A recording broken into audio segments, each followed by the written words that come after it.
आ जाइए प्यारे साथियों, नमस्कार, जय हिंद। कैसे हैं आप सभी लोग? आशा करता हूँ बहुत अच्छे होंगे। चलिए आज की क्लास को हम स्टार्ट करते हैं। पिछले सेशन में हम लोगों ने हॉब्स को पूरा किया है। हॉब्स के सभी राजनीतिक विचारों को हमने देखा है।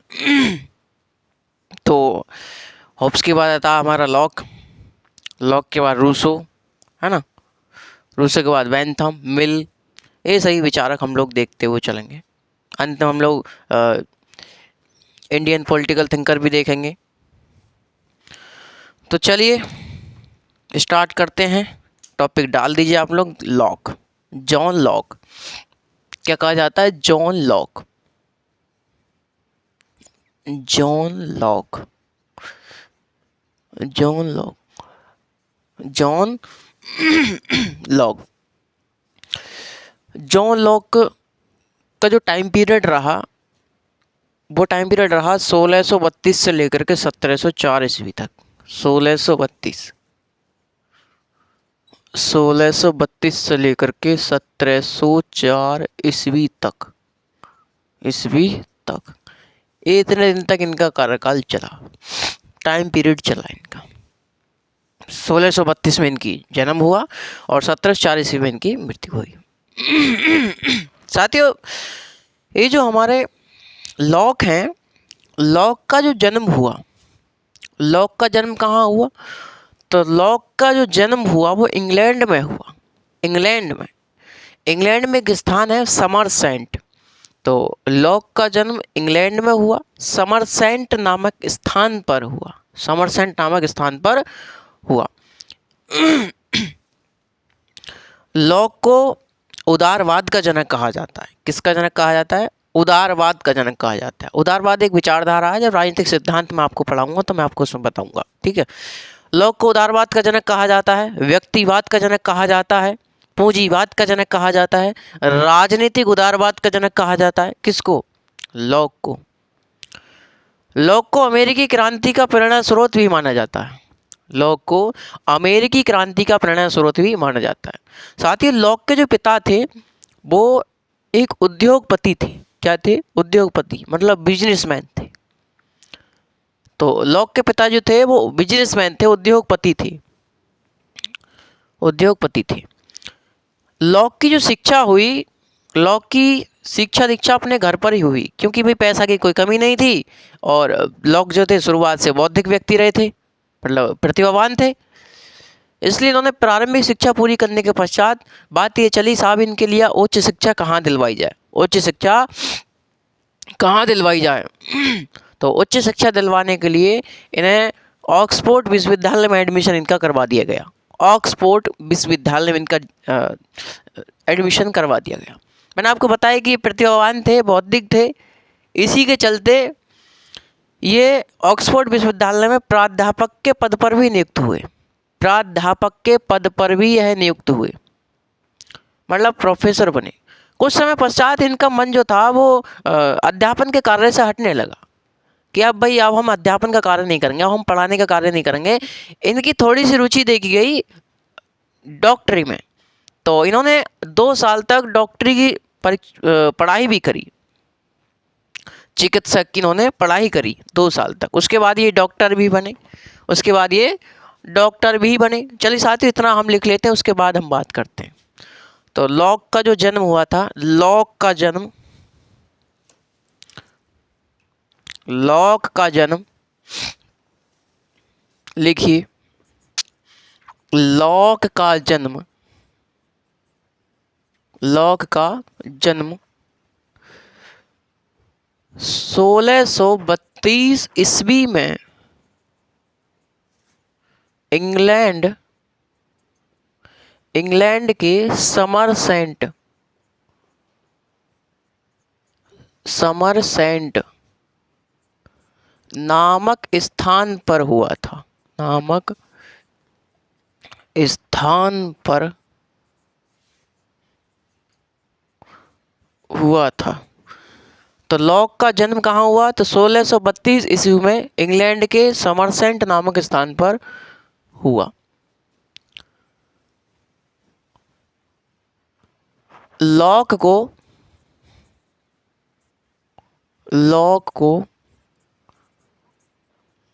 उदारवाद का जनक, उदारवाद का जनक, राजनीतिक उदारवाद का जनक, राजनीतिक उदारवाद का जनक, उदारवाद का जनक, राजनीतिक उदारवाद का जनक, पूंजीवाद का जनक, पूंजीवाद का जनक, का पूंजीवाद का जनक, व्यक्तिवाद का जनक, व्यक्तिवाद का जनक कहा जाता है।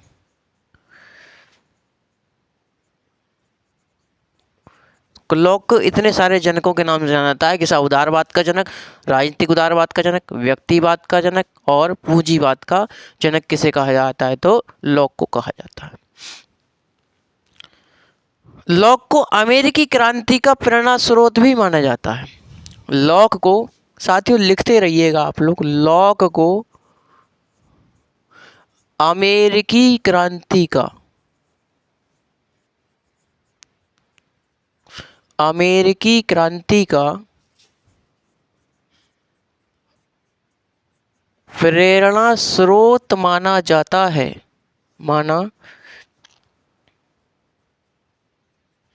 माना जाता है।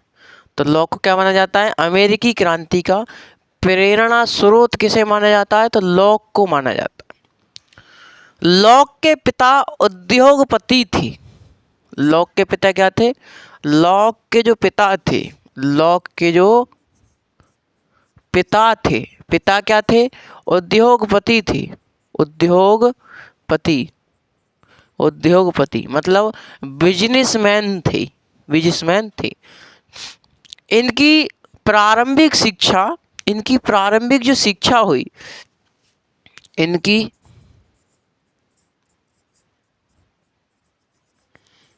प्रारंभिक शिक्षा कहाँ पर हुई? तो इनकी प्रारंभिक शिक्षा घर पर ही हुई, घर पर ही हुई। उच्च शिक्षा कहाँ हुई? उच्च शिक्षा, उच्च शिक्षा के लिए कहाँ चले गए? ऑक्सफोर्ड विश्वविद्यालय चले गए। ऑक्सफोर्ड, ऑक्सफोर्ड विश्वविद्यालय,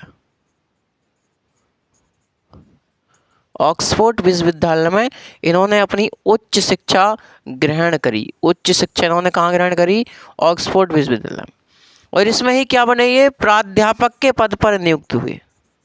प्राध्यापक के पद पर, के पद पर नियुक्त हुए, नियुक्त हुए। कौन? प्राध्यापक के पद पर कौन हुए भैया नियुक्त? लॉक हुए। कुछ समय पश्चात इन्होंने अध्यापन का कार्य क्या किया? छोड़ने को मन करा इनका, अध्यापन का कार्य त्याग दिया। कुछ समय पश्चात, लिखिए कुछ समय पश्चात, कुछ समय पश्चात इन्होंने, इन्होंने इन्होंने अध्यापन का कार्य, अध्यापन का कार्य त्याग दिया और डॉक्टर बने। और क्या बने भैया? डॉक्टर बने। तो इतनी सब बातें मैंने आपको बताई है ना। इतनी बातों आपको दिक्कत वाली बात नहीं होनी चाहिए। चलिए, लॉक के समय इंग्लैंड में 1688 ईस्वी में गौरवपूर्ण क्रांति हुई। क्या चली? गौरवपूर्ण क्रांति हुई इंग्लैंड में लॉक के समय में, यानी कि 1688 ईस्वी में इंग्लैंड में गौरवपूर्ण क्रांति हुई। इस क्रांति का नारा था कि प्रतिनिधित्व नहीं तो कर नहीं, प्रतिनिधित्व नहीं तो कर नहीं। यह क्या था? एक राजनीतिक नारा था, यह एक राजनीतिक नारा था। इस नारे को सर्वप्रथम अमेरिकी संविधान में सम्मिलित किया गया। अमेरिकी संविधान में इस नारे को सर्वप्रथम सम्मिलित किया गया। इंग्लैंड में गौरवपूर्ण क्रांति के पश्चात निरंकुश राजतंत्र का अंत हुआ और संवैधानिक शासन की शुरुआत हुई, और संवैधानिक शासन की शुरुआत हुई। लॉक ने गौरवपूर्ण क्रांति का समर्थन किया है। लॉक ने गौरवपूर्ण क्रांति का समर्थन किया है। चलिए साथियों लिखिए, ये भी लिखिए आप लोग।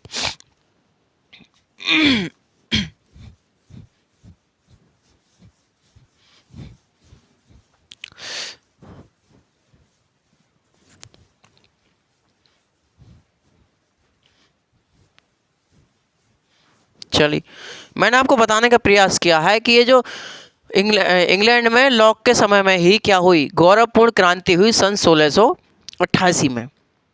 इस क्रांति में एक नारा दिया गया कि प्रतिनिधित्व नहीं तो कर नहीं। मतलब भैया अगर हमको प्रतिनिधित्व नहीं दोगे तो हम आपको टैक्स नहीं देंगे। तो इस क्रांति में ये नारा उठा कि प्रतिनिधित्व नहीं तो कर नहीं। यह एक राजनीतिक नारा था। कैसा नारा था? यह एक राजनीतिक नारा था और इस नारे को सबसे पहले अमेरिकी संविधान में शामिल किया गया। कहाँ पर? अमेरिकी संविधान में शामिल किया गया। इंग्लैंड में गौरवपूर्ण क्रांति के पश्चात निरंकुश राजतंत्र का अंत हुआ और संवैधानिक शासन की शुरुआत हुई। और साथियों, संवैधानिक शासन की शुरुआत हुई। गौरवपूर्ण क्रांति का जॉन लॉक ने भी समर्थन किया है। इस गौरवपूर्ण क्रांति का किसने किया है? लॉक ने भी समर्थन किया है। चलिए लिखिए।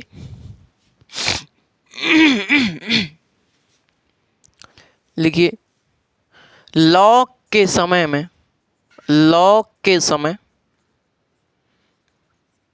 इंग्लैंड में 1688 की गौरवपूर्ण क्रांति हुई। गौरवपूर्ण क्रांति हुई। कौन सी क्रांति हुई? गौरवपूर्ण क्रांति हुई। इस क्रांति का नारा था कि प्रतिनिधित्व नहीं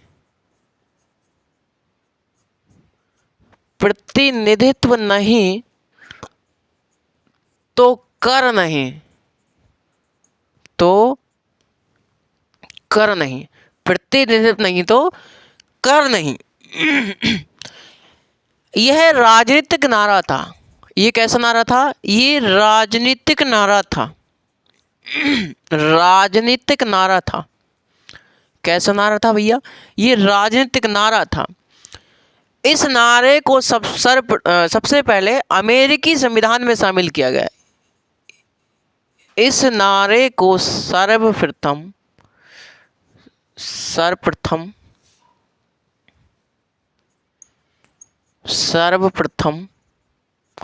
अमेरिकी संविधान में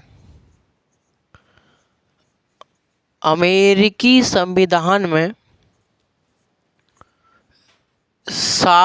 किया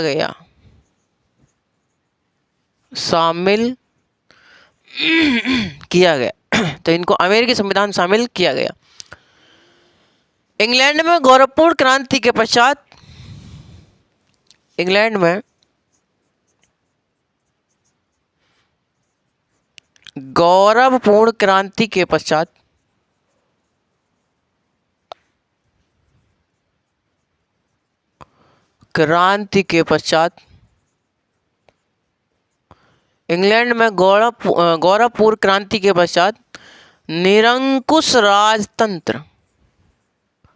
निरंकुश राजतंत्र का अंत हुआ और संवैधानिक शासन की शुरुआत हुई। शुरुआत हुई और संवैधानिक शासन की शुरुआत हुई। गौरवपूर्ण क्रांति का समर्थन लॉक ने भी किया है। गौरवपूर्ण क्रांति का समर्थन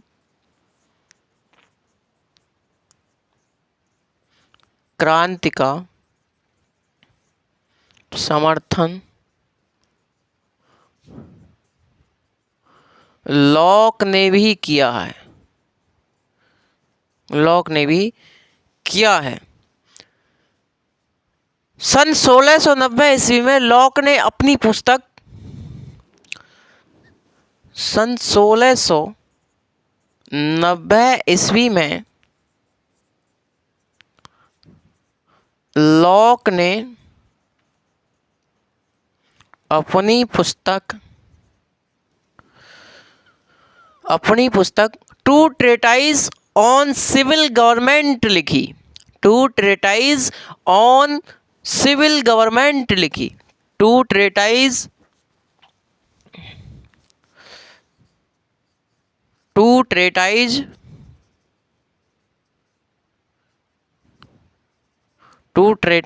ऑन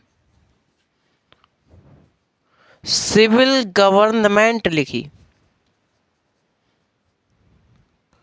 सिविल गवर्नमेंट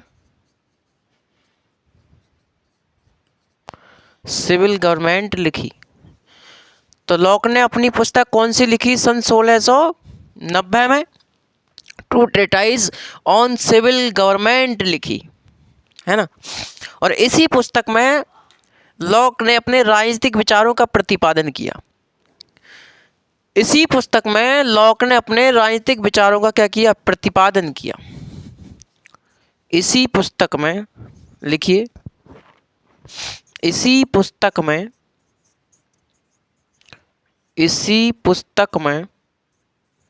लॉक ने अपने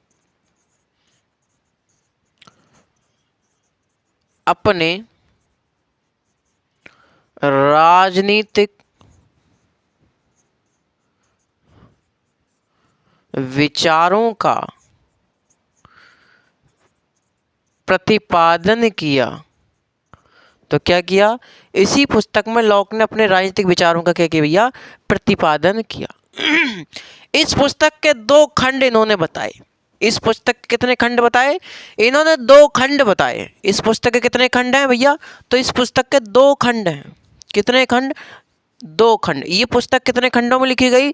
तो 2 खंडों में लिखी गई। 2 खंडों में लिखी गई। ये पुस्तक कितने खंडों में लिखी? तो 2 खंडों में लिखी। पहला जो खंड है खंड 1, यानी कि खंड 1 जो है यह रॉबर्ट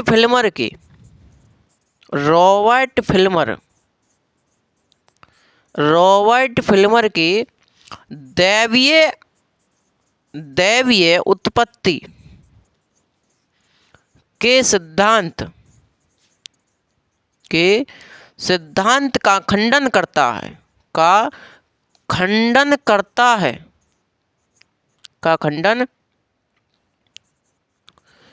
है। तो जो खंड 1 है वो क्या बात करता है? वो रॉबर्ट फिल्मर के दैवीय उत्पत्ति के सिद्धांत का क्या करता है? खंडन करता है।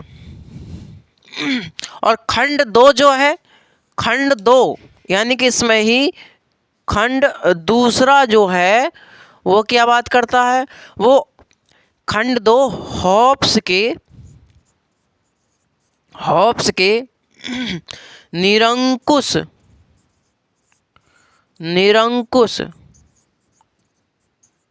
राजा या फिर निरंकुश राजतंत्र का विरोध करता है।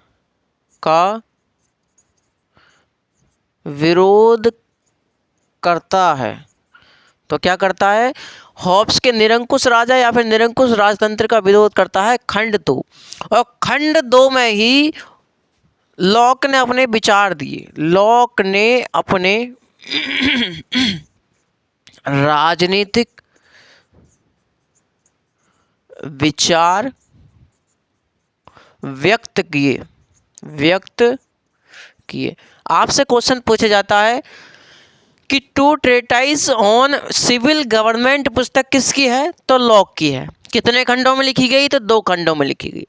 पहला खंड क्या बात करता है? तो पहला खंड रॉबर्ट फिल्मर के दैवीय उत्पत्ति के सिद्धांत का खंडन करता है।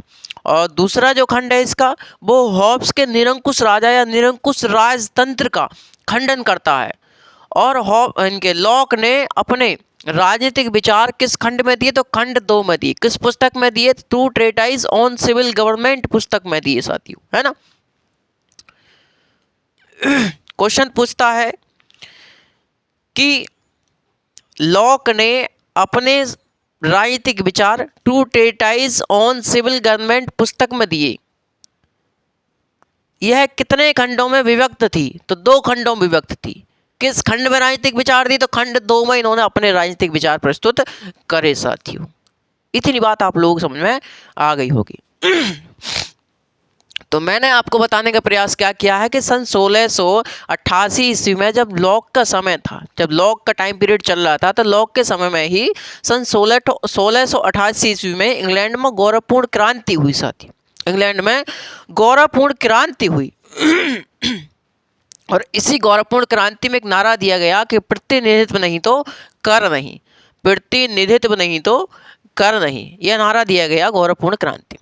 यह जो नारा था ये एक राजनीतिक नारा था, एक ऐसा नारा था, ये जो नारा था ये एक राजनीतिक नारा था साथियों। कैसा नारा था, एक राजनीतिक नारा था। इस नारे को सर्वप्रथम अमेरिकी संविधान में शामिल किया गया, अमेरिकी संविधान शामिल किया गया। इंग्लैंड में गौरवपूर्ण क्रांति के पश्चात निरंकुश राजतंत्र का अंत हुआ, निरंकुश राजतंत्र का अंत हुआ और संवैधानिक शासन की शुरुआत हुई। और किसकी भैया, और संवैधानिक शासन की शुरुआत हुई। लॉक ने भी गौरवपूर्ण क्रांति का समर्थन किया है। लॉक ने भी किसका समर्थन किया, तो गौरवपूर्ण क्रांति का समर्थन किया। सन 1690 ईस्वी में लॉक ने अपनी पुस्तक टू ट्रेटाइज ऑन सिविल गवर्नमेंट लिखी। टू ट्रेटाइज ऑन सिविल गवर्नमेंट इन्होंने अपनी पुस्तक लिखी। इसी पुस्तक में अपने इन्होंने राजनीतिक विचार प्रस्तुत किए। लॉक ने टू ट्रेटाइज ऑन सिविल गवर्नमेंट पुस्तक जो लिखी वो 2 खंडों में लिखी। कितने खंडों भैया, इन्होंने ये 2 खंडों में लिखी, खंड 1 खंड 2। खंड 1 जो बात करता है, खंड 1 बात करता है कि जो रॉबर्ट फिल्मर का दैवीय उत्पत्ति का सिद्धांत था यह उसका खंडन करता है, यह उसका खंडन करता है। और खंड 2 जो है, खंड 2 हॉब्स का जो निरंकुश राजा था या फिर जो निरंकुश राजतंत्र था उसका विरोध करता है, उसका विरोध करता है। और खंड 2 में ही लॉक ने अपने सभी राजनीतिक विचार इन्होंने व्यक्त किए हैं। समझ पा रहे हैं साथियों, आप समझ पा रहे हैं आप लोग, है ना। समझ पा रहे हैं या नहीं, चलिए। तो ये जो पुस्तक थी टू ट्रेटाइज ऑन सिविल गवर्नमेंट जो पुस्तक थी, इसी पुस्तक के बारे में एक विचारक हैं, उनका नाम है बाहन। क्या नाम है, बाहन। बाहन कहता है कि टू ट्रेटाइज 2 बंदूक की नाली की तरह है, 2 नाली बंदूक की तरह है। टू ट्रेटाइज जो है वो 2 नाली बंदूक की तरह है। एक नाल जो है, एक नाल फिल्मर की तरफ तनी हुई है और दूसरी नाल जो है वो हॉब्स पर तनी हुई है। तो बाहन ने क्या कहा, बाहन ने कहा कि टू ट्रेटाइज 2 नाल बंदूक की तरह है, यानी कि 2 नाली बंदूक की तरह है, जिसकी एक नाल फिल्मर पर तनी हुई है और दूसरी नाल हॉब्स पर तनी हुई है, दूसरी नाल हॉब्स पर तनी हुई है ना साथियों। बाहन पुनः लिखते हैं, बाहन ने लिखा कि यह पुस्तक, ये जो टू ट्रेटाइज जो पुस्तक है, यह इंग्लैंड और फ्रांस में 2 पीढ़ियों तक बाइबल की तरह पूजी जाती रही है। तो 2 पीढ़ियों तक बाइबल की तरह पूजी जाती रही है। चलिए मिटा दीजिए, उसके बाद मैं लिखता हूँ।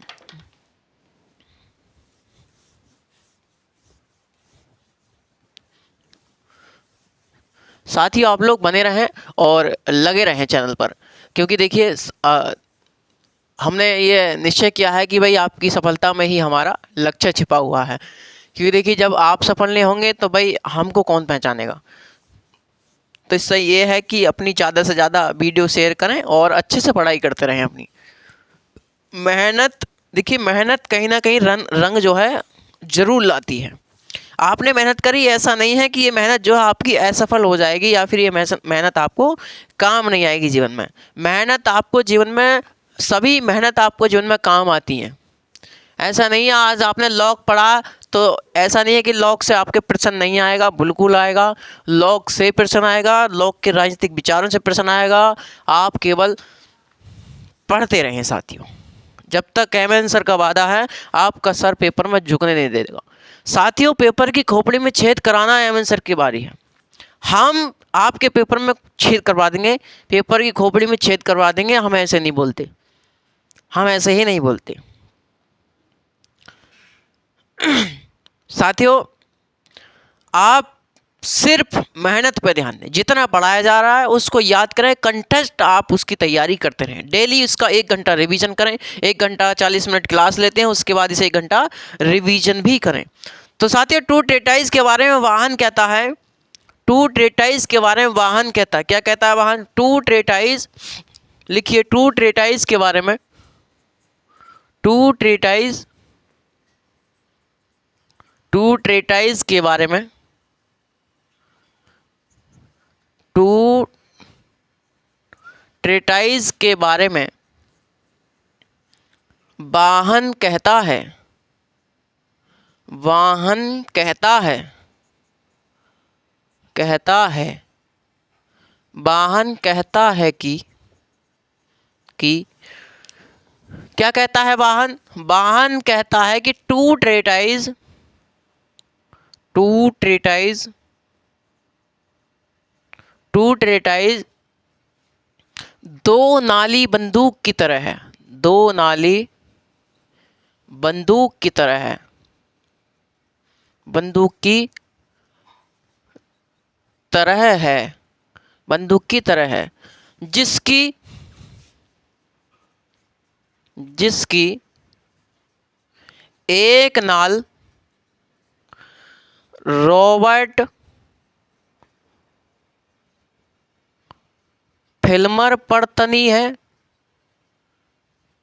तनी है, और दूसरी नाल, और दूसरी नाल, और दूसरी नाल हॉब्स पर तनी है, हॉब्स पर तनी है।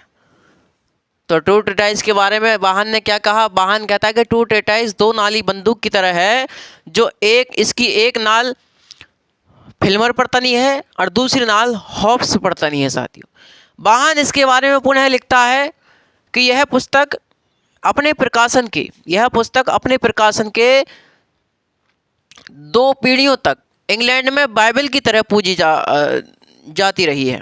लिखिए, वाहन पुनः लिखता है, वाहन पुनः लिखता है, वाहन पुनः लिखता है, पुनः लिखता है कि, लिखता है कि यह पुस्तक, यह पुस्तक अपने प्रकाशन के, अपने प्रकाशन के, अपने प्रकाशन के, यह पुस्तक, यह पुस्तक अपने प्रकाशन के 2 पीढ़ियों तक,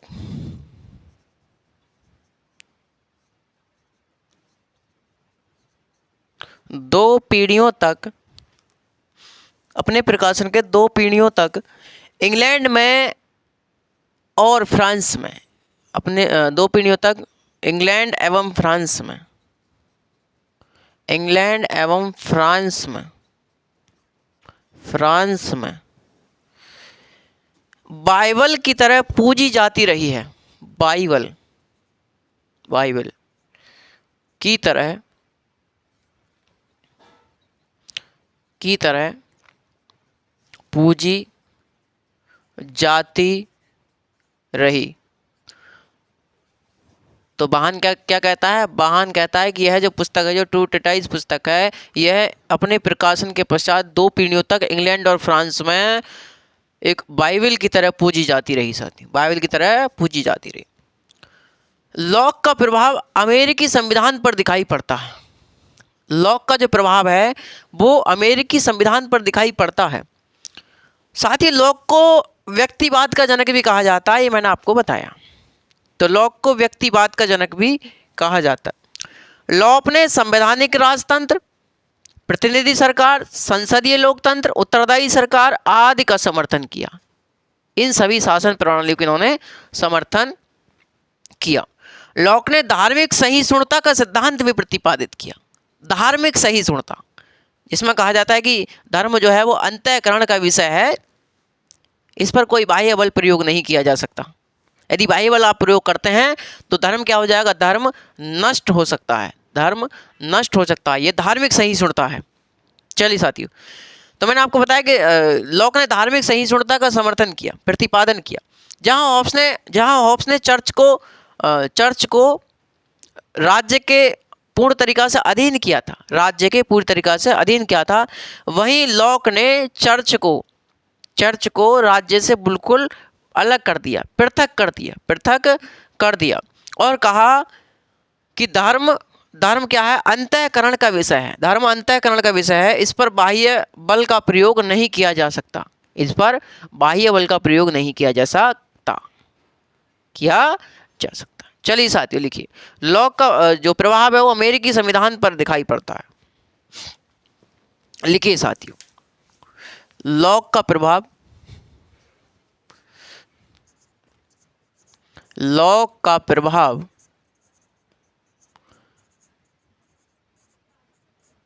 अमेरिकी संविधान,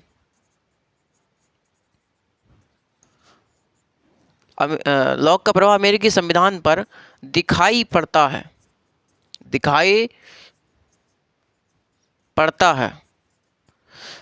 लॉक को व्यक्तिवाद का जनक कहा जाता है, लॉक को व्यक्तिवाद का जनक कहा जाता है। लॉक के कहा जाता है तो व्यक्तिवाद का जनक कहा जाता है, लॉक को व्यक्तिवाद का जनक कहा जाता है। लॉक ने संवैधानिक राजतंत्र, प्रतिनिधि सरकार, लिखिए लॉक ने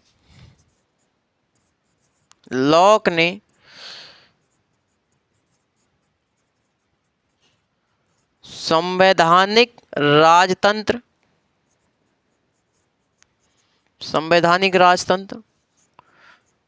प्रतिनिधि सरकार,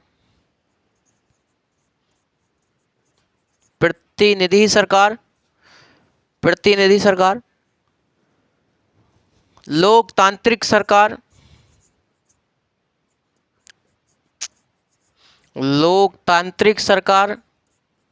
उत्तरदायी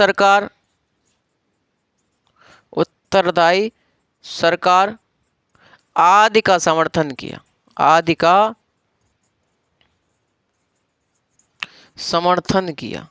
तो लॉक ने भैया क्या, संवैधानिक राजतंत्र, प्रतिनिधि सरकार और लोकतांत्रिक सरकार और उत्तरदायी सरकार आदि का समर्थन किया है।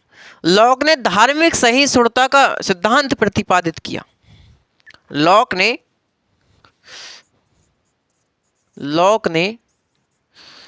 धार्मिक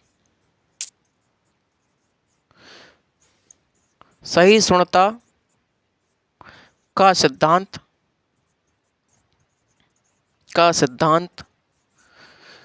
प्रतिपादित किया। जहां हॉब्स ने चर्च को पूर्णतः राज्य के अधीन किया,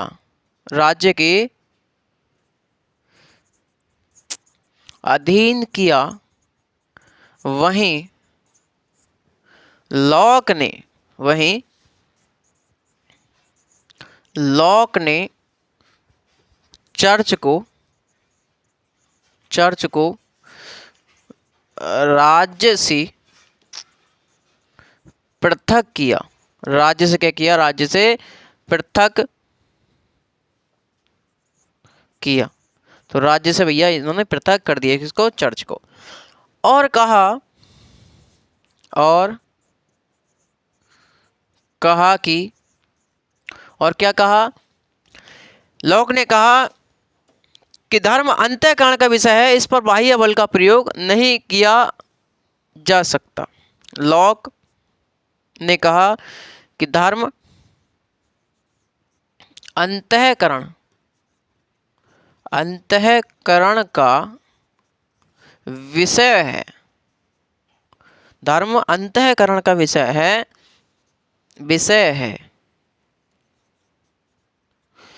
इस पर कोई बाह्य बल प्रयोग नहीं किया जा सकता। इस पर कोई बाह्य बल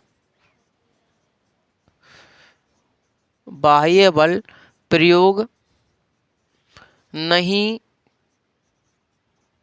किया जा सकता। तो इस पर कोई बाह्य बल प्रयोग नहीं किया जा सकता। किसने कहा? तो लॉक ने कहा। मैंने कहा ना, लॉक ने धार्मिक सहिष्णुता का सिद्धांत प्रतिपादित किया। तो इसमें बताया कि धर्म, इनके जो धर्म है वो अंतःकरण का विषय है, इस पर कोई बाह्य बल प्रयोग नहीं किया जा सकता। लॉक कहते हैं कि बाह्य बल यदि आप प्रयोग करते हैं तो बाह्य बल के प्रयोग से धर्म नष्ट हो जाता है। लॉक ने पुनः कहा, लॉक पुनः कहते हैं, लिखिए साथियों, ये रफ कर दें जरा। तो लॉक पुनः कहते हैं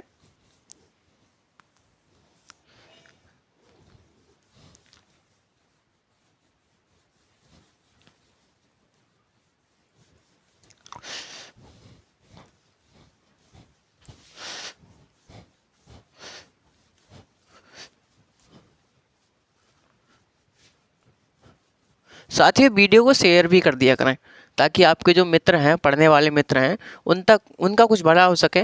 और एक प्यारा सा कमेंट जरूर कर दिया करें वीडियो क्लास देखने के बाद पूरी, कि हाँ सर आपने अच्छा पढ़ाया, या फिर हमको आपके पढ़ाए हुआ समझ में आया। ठीक है साथियों, चलिए। लॉक पुनः कहते हैं कि बाह्य बल के प्रयोग से धर्म नष्ट हो जाता है। साथी लॉक पुनः कहते हैं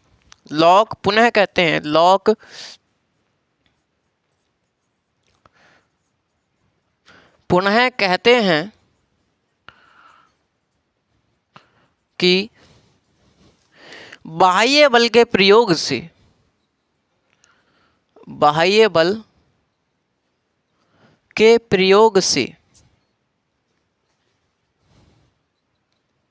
धर्म हो जाता है। क्या है कि भैया बाह्य बल के प्रयोग से धर्म नष्ट हो जाता है।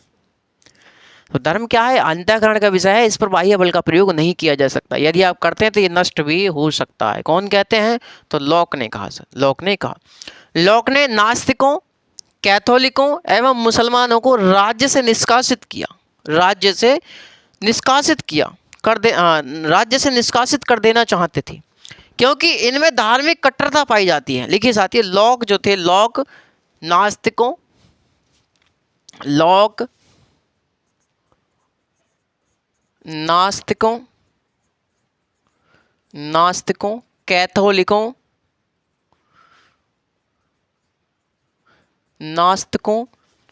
कैथोलिकों, मुसलमानों को राज्य से निष्कासित कर देना चाहते थे।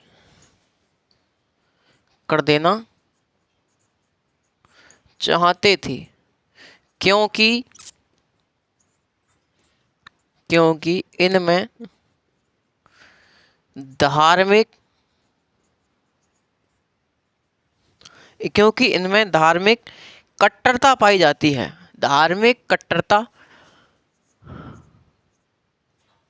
धार्मिक कट्टरता पाई जाती है।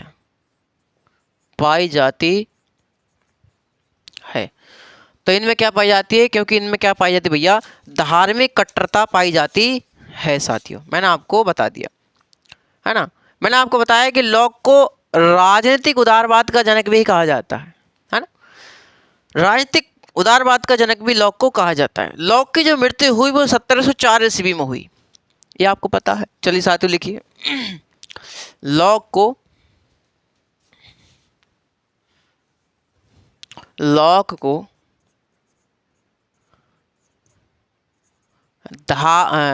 को राजनीतिक उदारवाद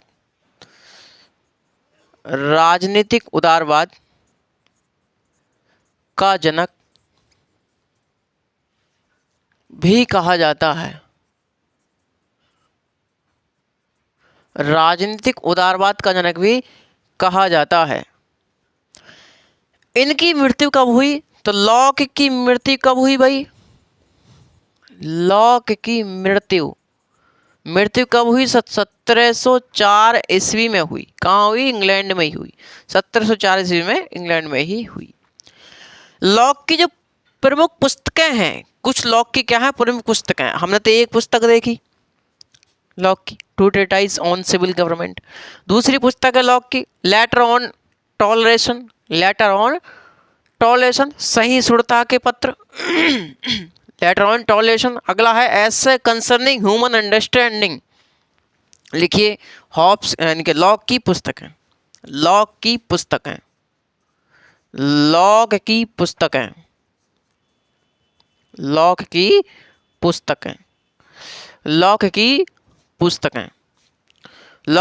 कौन कौन सी है? नंबर 1 कौन सी है? Two treatise on civil government.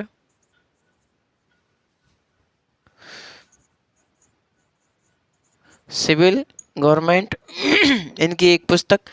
दूसरी पुस्तक है letter on toleration.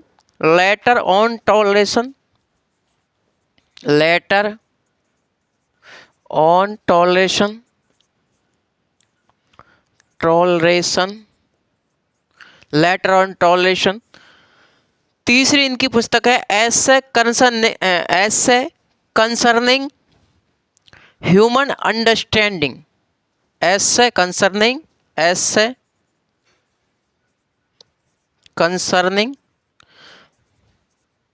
Concerning human understanding.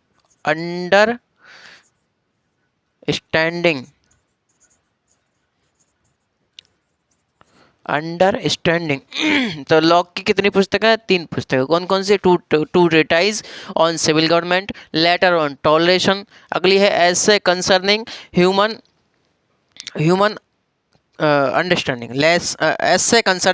Understanding.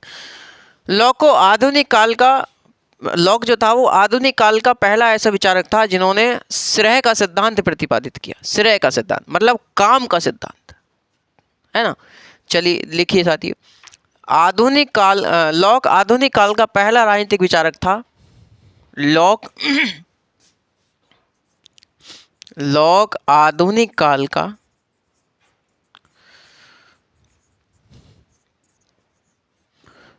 का पहला ऐसा विचारक था जिसने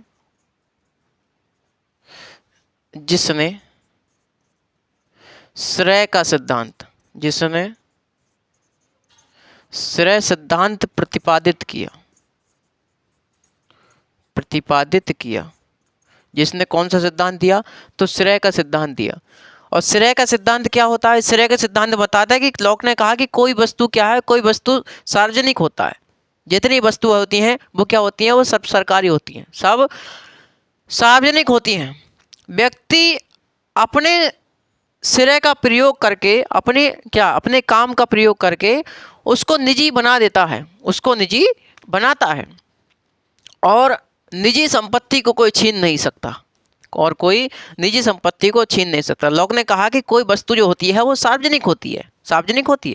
व्यक्ति अपने श्रेय का प्रयोग करके, अपनी मेहनत से, अपने कार्य का प्रयोग करके उसको निजी बनाता है और कोई निजी वस्तु को छीन नहीं सकता। चलिए लिखिए साथियों, लॉक ने कहा, ये आ जाएगा, चलिए यहाँ तो लिखिए श्रेय का सिद्धांत। और श्रेय के सिद्धांत में क्या कहा लॉक ने?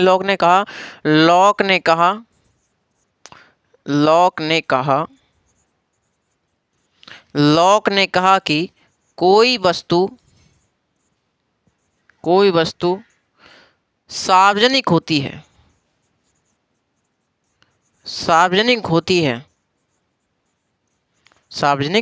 है व्यक्ति अपने श्रेय का प्रयोग करके व्यक्ति अपने श्रेय का प्रयोग करके उसे निजी बनाता है। उसे क्या बनाता है? उसे निजी बनाता है और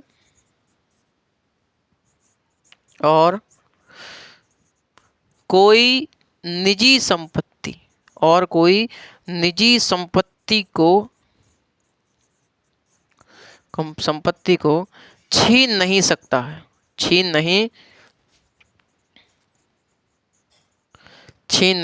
है। किसने कहा था? लॉक ने कहा श्रेय के सिद्धांत में कि कोई वस्तु क्या होती है? सार्वजनिक होती है। लॉक ने कहा कि कोई वस्तु सार्वजनिक होती है और व्यक्ति अपने श्रेय का प्रयोग करके उसे निजी बनाता है और निजी संपत्ति को कोई छीन नहीं सकता है, यानी कि छीनना संभव नहीं है। साथियों, ये था हमारा क्या लॉक के विचार, यानी कि लॉक के जीवन परिचय पर कुछ हमने विचार प्रस्तुत किए।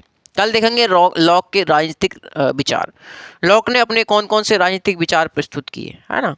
जैसे मानव स्वभाव पर विचार, पर प्राकृतिक अवस्था पर विचार, लॉक का सामाजिक समझौते पर विचार। ये सभी विचार हम लोग कल को देखते हुए चलेंगे।